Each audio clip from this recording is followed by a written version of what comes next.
All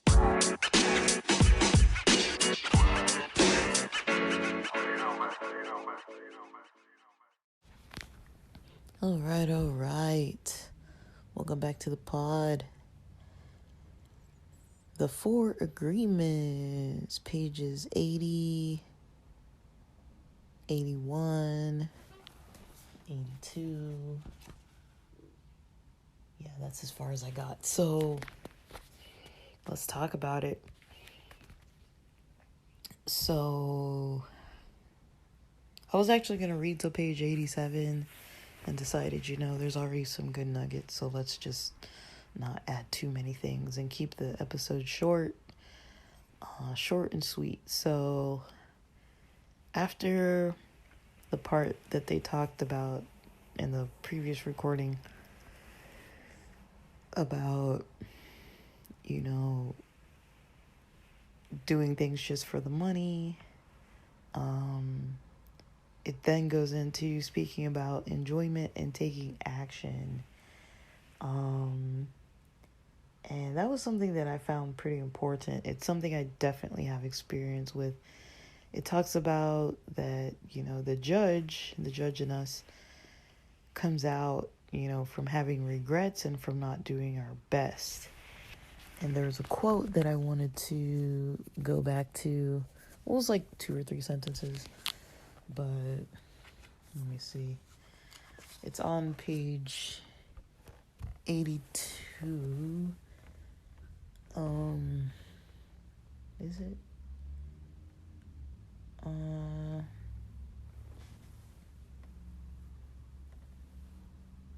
Well, I guess I'll just read most of that section, most of that paragraph. It says, inaction is sitting in front of the television every day for years because you are afraid to be alive and take action. Sorry, that's not what that said. Let me start over. Inaction is sitting in front of the television every day for years because you are afraid to be alive and to take the risk of expressing what you are. Expressing what you are is taking action. You can have many great ideas in your head, but what makes the difference is the action. Without action upon an idea, there will be no manifestation, no results, and no reward. So I kind of like that because one thing I learned about my own happiness was when I was listening to a lot of episodes by this guy named Lincoln. He has this YouTube channel called Channel Higher Self, and I've talked about it a little bit before in different episodes. And he usually has some great ideas. It's usually a lot of ideas, and sometimes I listen to his content when I'm, falling asleep. But it is a little bit intellectual. It's got like this philosophical approach to it. And so it's like a philosophical, spiritual kind of approach to it. So it is kind of hard to listen while I'm sleeping because I'm like, I do want to listen to what he's saying. But also it's hard for me to listen while I'm awake because I'm like, I don't always want to tune down my energy like that much, So it's kind of hard for me to find like a good time to like listen to his content. But the content that I started listening to earlier, that was by him, a lot of it was talking about these ideas of, how humans were made to, be fulfilled by creation. Now he has some ideas that I don't really fully understand or know if I believe or care if I believe them or not. I still like his content just because I find it beneficial and positive to listen to. But he does have these ideas where he says like you are God and things like that, and I'm kind of like, I don't really know about that necessarily. But I would say, I mean, this is a little off topic, but I would say as humans, especially in Western culture, we are often taught that there is some being that has all this power and we don't have any power.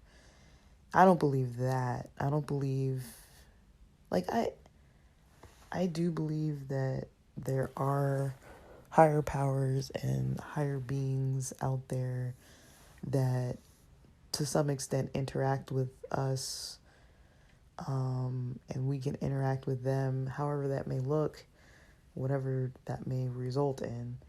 I do believe that, there is something out there, maybe multiple somethings or maybe one something that, we can tune into, that, there is this kind of, when you tune into it, you might sometimes notice something happening or something shifting in your energy, or just, something happen.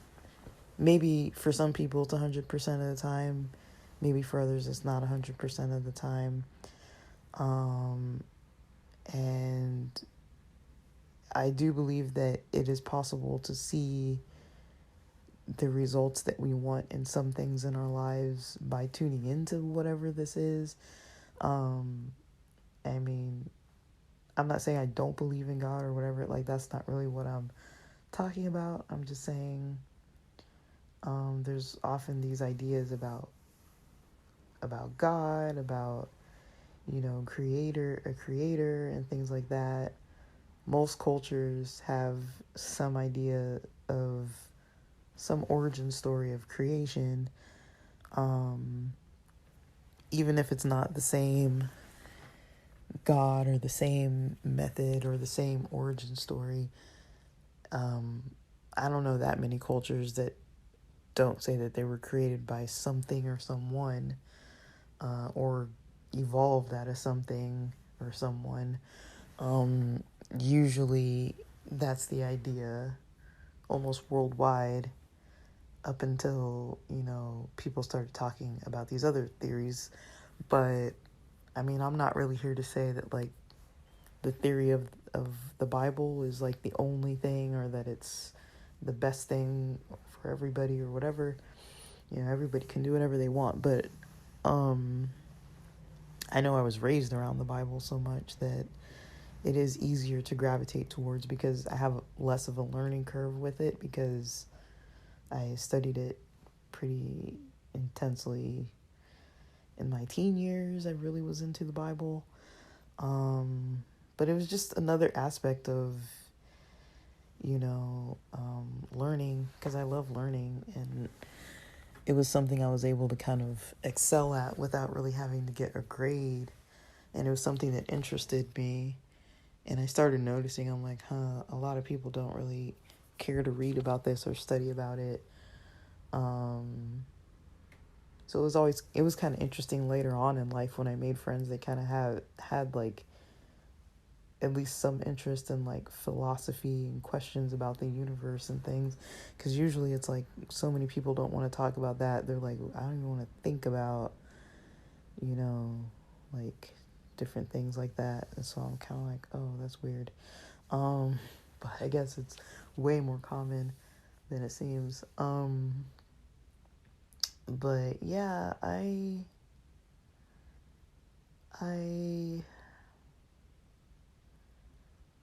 would say when it comes to this topic, when it comes to, what that guy Lincoln on Channel Higher Self talks about, he does talk a lot about creating, being creative, using creative energy.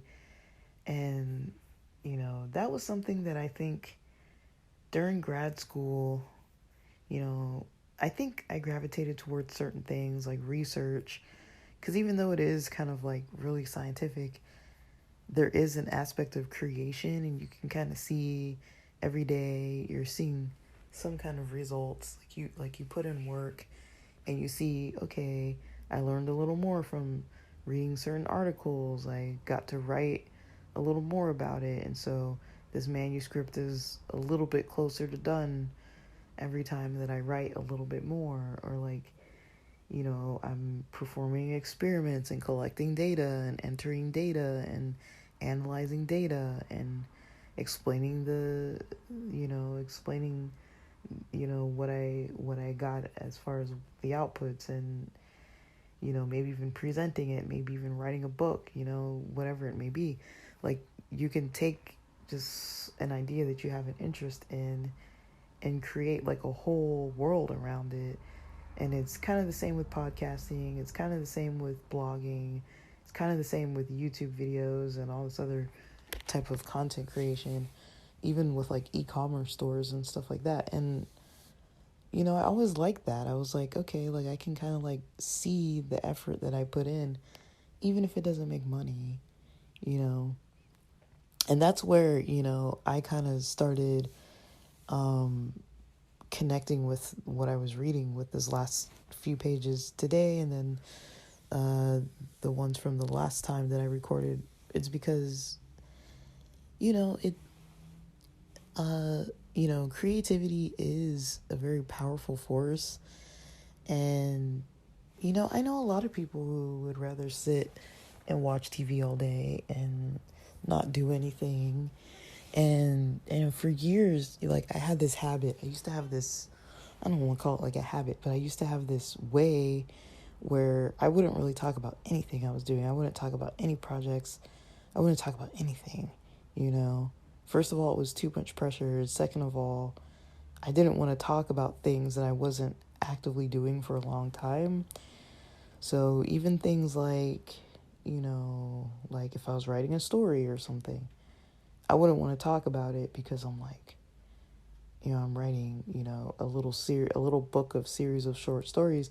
I don't want to talk about it until I'm like maybe 4 out of 10 stories in or something like that.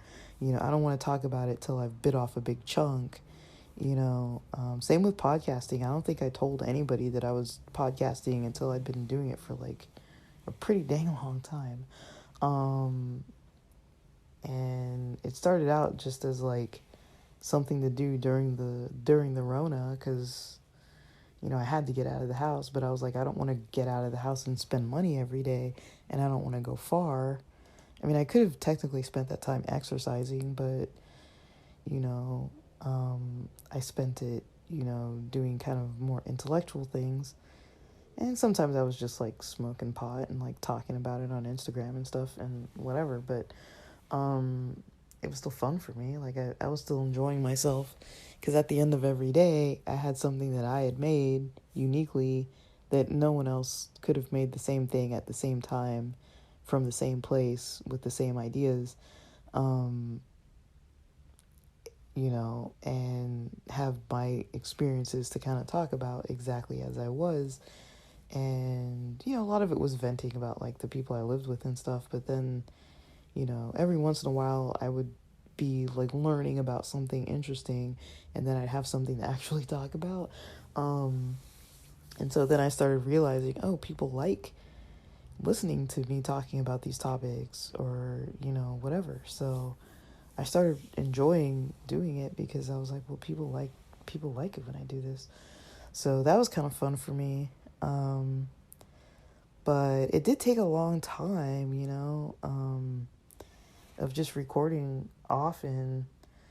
And now that I kind of know, what the people want to hear, the hard part is recording what it is that people want to hear, and at the same time having a personal interest in it on my own.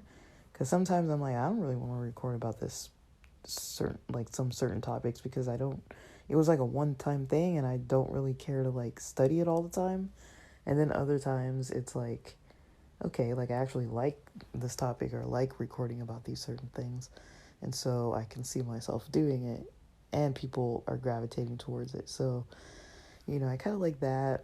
But then, like I would say, the things that I've had regrets with, I wouldn't say that I've judged myself having regrets for maybe not doing my best, but more so There's two things that I notice I do a lot. One is losing focus. So, like, for example, job applications. I might be applying for jobs, but then I'll lose focus on, like, the type of job I'm applying for. And just, I could spend, like, 4 or 5 days out of the week applying the stuff that I don't even really want and, like, going down a rabbit hole of applications of stuff where I'm like, once I take a step back, I'm like, okay, what am I doing? Like, why am I applying to this stuff? I don't even want to do this, you know? And then I kind of remember, oh, I was over there and then got distracted and then started doing this over here. So that's something that, I mean, I don't think I judge myself that harshly over it, but I do kind of realize sometimes it is a method of avoidance and kind of time wasting. And it's a way to kind of feel good about like what I call kind of like going through the motions. It's like I'm going through the motions of job applications that even if I get a job interview and get offered the job, I don't even know if I'm going to take it. And if I take it, I'm probably not going to keep it that long. So it's kind of one of those things where it's like I'm going through the motions of trying to find a job, looking for a job, applying to jobs, and feeling like I did something, and then at the end of the day, I did nothing. Or like, when I was learning about e-commerce before, and I would watch so many videos, never once execute anything, never put up an ad, hadn't even like finished, fully finished the store or tried to even like put up any kind of like, social media around it or anything. I hadn't built out any pages on any platforms, like nothing. And I was just like, well, I haven't sold anything, and then I'd get so like tired about it and then just kind of like move on and just never finish it. And, I kind of noticed I would do stuff like that where it's like I would start something and put in so much energy, but then never actually officially finish it. And it took me a while to realize that I, was putting in so much energy, but the energy wasn't yielding direct results because I wasn't following through all the way.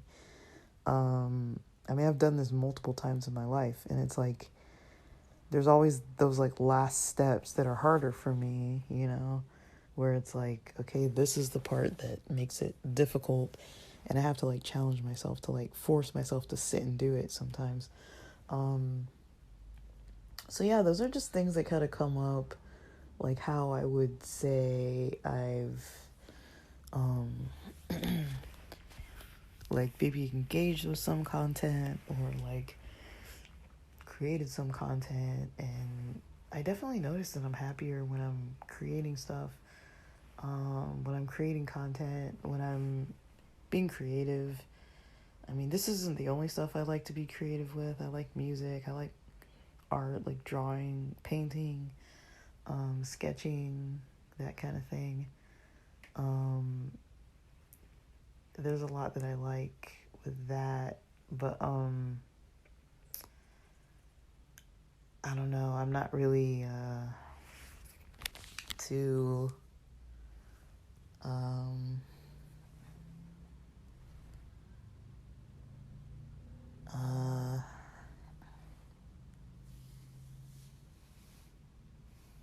I don't know. I'm just not too um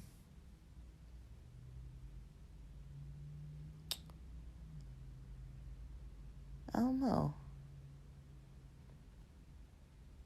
Like I just don't think I don't it's hard for me to kind of um really enjoy things when I'm not like creating stuff. And yeah, I think when I was like pretty down, like during the pandemic, I was like, why? Because I was like, it can't really be that just because I'm not going out and partying that my mood has shifted, or it can't really be that just because I'm home with all these roommates that my mood has shifted. Like I was kind of like, what is it, that was making things so hard during that time? And it was because I didn't have any projects. I wasn't really working on anything for myself, I was working on work, but, I wasn't working on my own stuff that I like for myself, for my own interests, like my own direct interests. I was, you know, just doing like other stuff, you know, trying to do the basics, get some exercise, you know, accept invites when, you know, things were going on around, like maybe if somebody had like a small get together outside at the park or something, and like going to that. But I was like, there was no real reason why I should be that unhappy. And I kind of realized, you know, it just was stifling my creativity, just being in the house all the time with people that were not stimulating in any way. Not in a positive way, anyways. They were stimulating in a negative way. But yeah, just the whole situation of it all, you know, once I started listening to those videos on Channel Higher Self, and I started realizing, I was like, yeah, I haven't really created anything, haven't really been into my music, haven't really been into like anything that I was into before. Like, I remember when I lived in a different apartment, I used to go down the street on a pretty regular basis. And when I lived in a house with some different housemates, um, I would go in my car and like sit in the back seat and play guitar. And that was something I used to just routinely do at night when I just kind of, you know, it would be like, you know, after dinner, but dark. So it would probably be like winter or something. And I was like, I don't really want to like sit at home, but it's like, I don't really want to go do anything with anybody, you know, because I hadn't had plans. And so it's like, you know, like, let me just simply go and just easily do this. And, you know, so that's kind of what I did. I used to just play guitar in my car, record songs on this Propellerhead app called Take. And I mean, I wasn't sounding good or anything. I've never had like the best of voices. Like, I can usually get like 2 songs in pretty good, maybe 3, until my voice is just, you know, it's pretty much shot at that point. And then, you know, I'm gonna have trouble hitting notes and stuff. And so, yeah, there's that. But yeah, like, that's, oh man, 8:14 a.m. sirens already. Hope those people are okay wherever they're going. But yeah, like, it's, maybe I got a little off topic with that, but I mean, that's kind of my experience with, like, you know, enjoying the process of getting work done is like, you know, actually, even if you don't like your job, you can still put in energy into stuff that you like, you know. All these little online things that I've been doing, I enjoy the learning process. It's not so much if it's making money or not. I mean, I always like the potential for it to make money. And I always like, yeah, I like the potential for it to make money. And I like that it can, yeah, it can make you money. You can learn about it. It's something you can practice and see if the strategies you're trying actually work. Because there's analytics that you can track, and I really like analytics. I'm really into that. So, yeah, that's kind of, you know, how my mind has kind of grasped a lot of these kind of concepts and what I end up doing or not doing. I mean, for me, I see money as a means to invest in projects and as a means to go out and have little adventures and get out of town and, you know, have fun with my friends and stuff. Like, that's mostly what I see money as, you know. And then investing as well, but I mean, saving, investing, as well. But yeah, like, I don't think, you know, I've never really been too heavy into like buying a bunch of stuff. I mean, I don't knock it. A lot of people are, but like, I'd rather spend money on a Shopify store or on, some kind of software that I'm going to use for some kind of project, or, um, gym membership, or, stuff like that, where I'm like, okay, like I'll spend money on this here, but, it doesn't have to be like some majorly like crazy kind of thing, really. But yeah, so I'm gonna go because I'm hungry. It's 8:17 a.m. It's time for me to go make breakfast. But all right, with that, thanks for listening.